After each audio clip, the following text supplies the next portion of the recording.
Estas nuevas corrientes llegaron en épocas de grandes cambios tanto económicos como políticos, y dando casi por terminada la sociedad feudal donde la producción agrícola era la principal actividad. Desde el fin del siglo XI se mejoraron técnicas de cultivo que mejoraban el rendimiento de la tierra.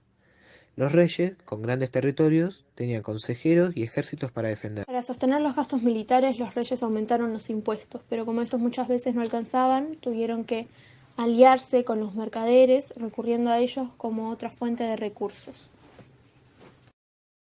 Además, con el descubrimiento de América, los mercaderes y el ejército conquistaron y colonizaron Asia, África y América.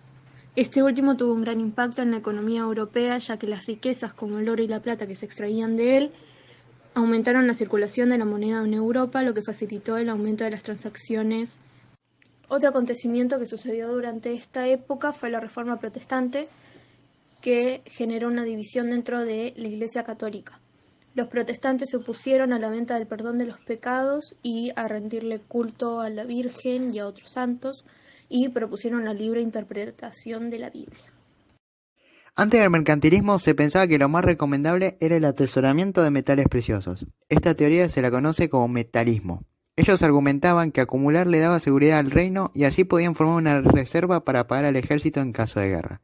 Pero tenían un grave error, considerar más importantes los metales preciosos que el bien producido.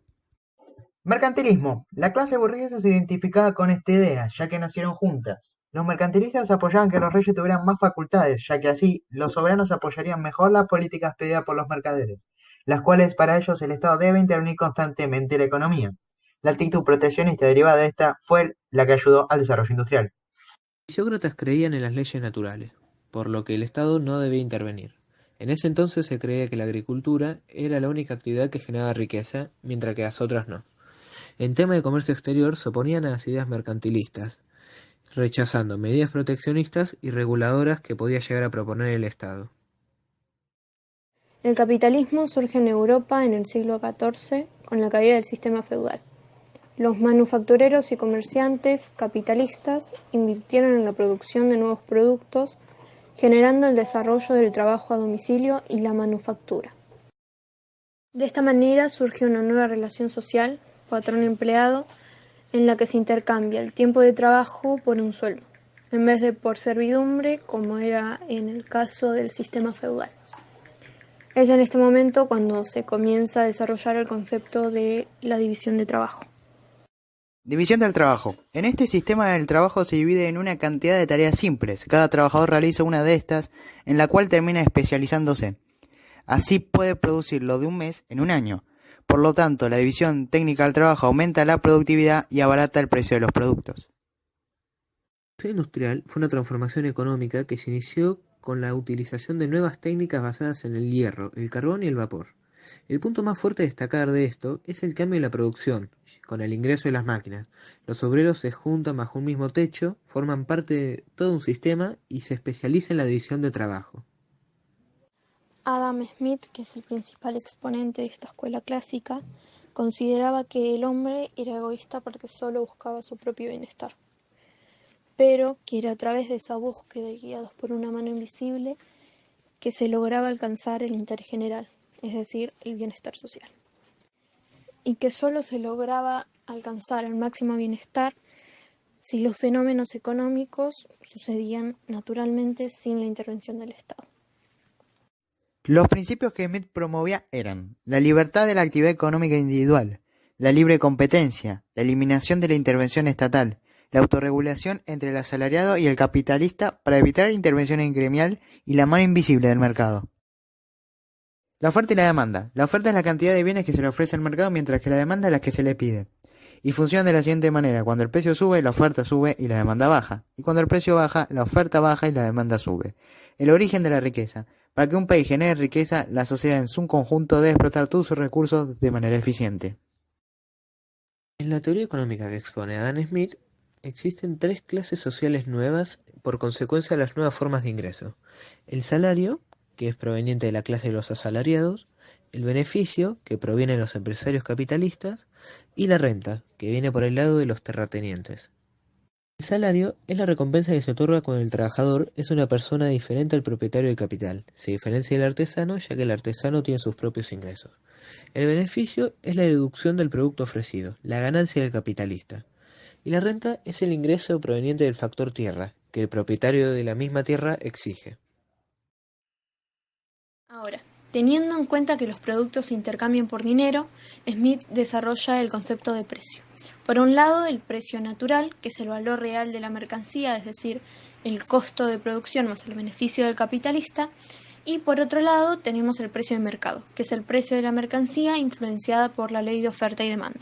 Smith plantea que existen dos tipos de valores.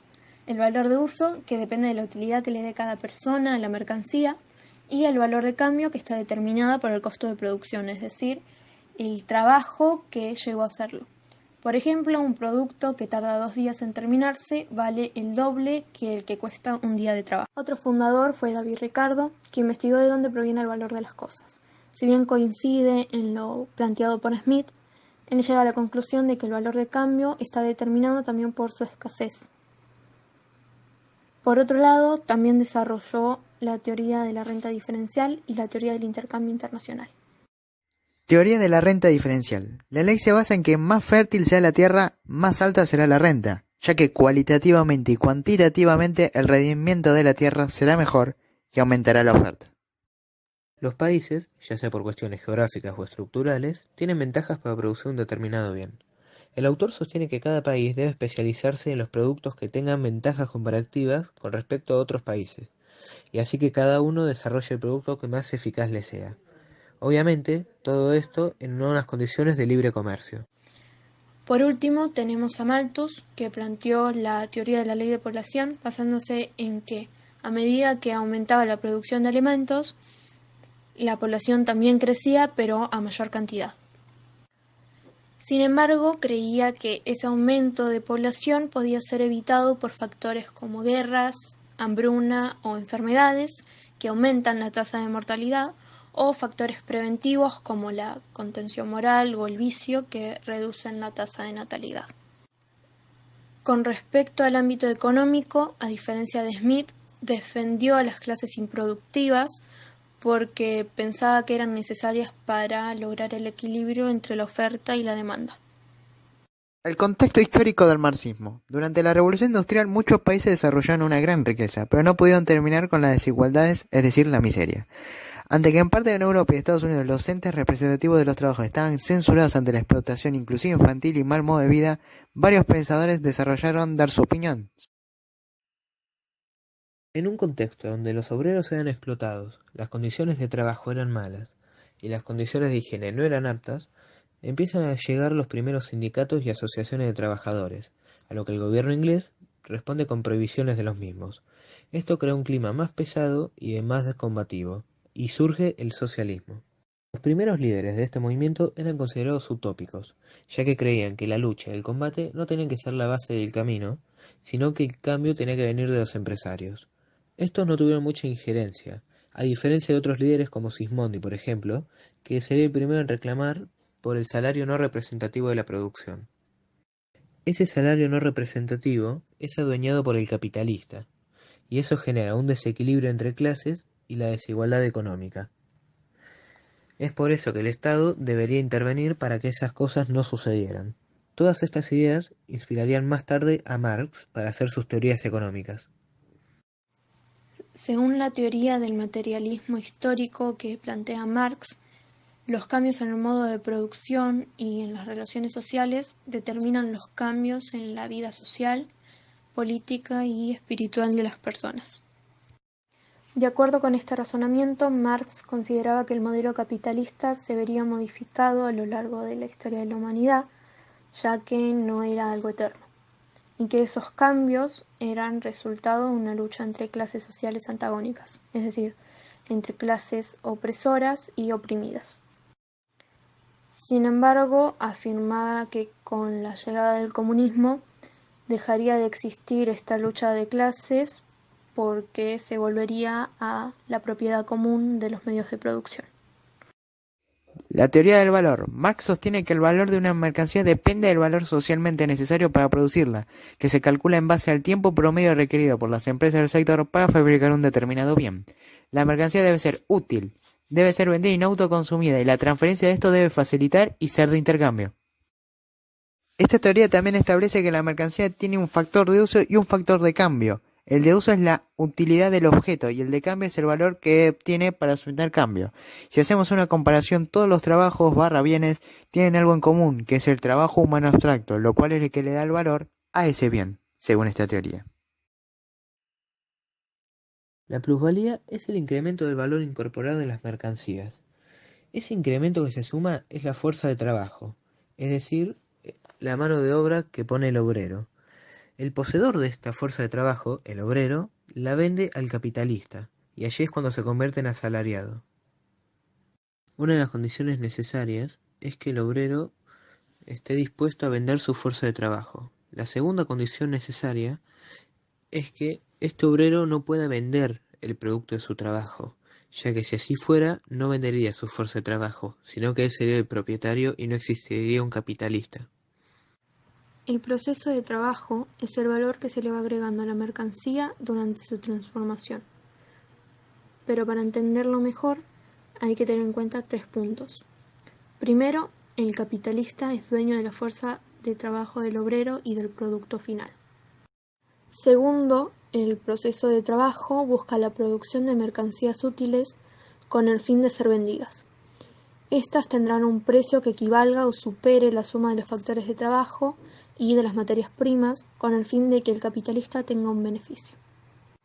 Y por último, el objetivo es que la materia prima tenga más valor al final del proceso que al principio.